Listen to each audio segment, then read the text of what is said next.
د ټولګټو چارو وزارت له لوري د مرکز ګردیز او زرمت ترمنځ غځېدلي سړک چې 60 کیلومتره اوږدوالی او 9 متره سور لري د یو لاټ پخولو چارې د 315 میلیونه افغانیو په لګښت نن عملاً پیل شوې.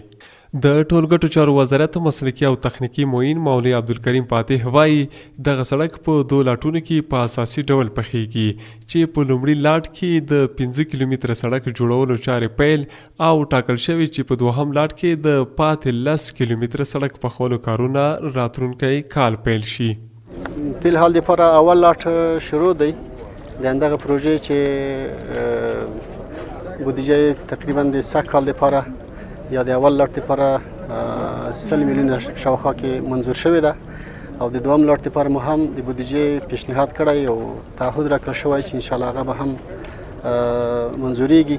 د مسؤلینو په وینا پر دغه سړک 315 میلیونه افغانۍ لګښت راځي چې د ټولګټو چارو وزارت له پرختیايي بودیجې څخه ورکول کیږي او د جوړولو چارې اچکو د سړک جوړونې شرکت ته ورکړل شوي دي. بلخوا ځایي اوسیدونکي د سړک پخولو ته خوښ دي او وایي چې د دغې لارې په جوړېدو سره به د دوی ډېری ستونزې حل او ګڼې اسانتیاوې رامنځته شي.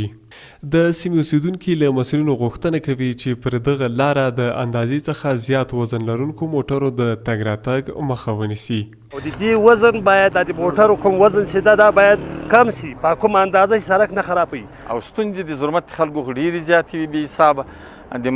مریض دا خو په وارو باندې ویل شوي مریضان به ډېر تکلیف هلته رسېدل. اتا یو د روحاني په نامه باندې یو مولوي مې ولید چې هلته جوړ و دلته کله چې پکتیا ته رارسېدلي د سړک له وجې نه یې خپله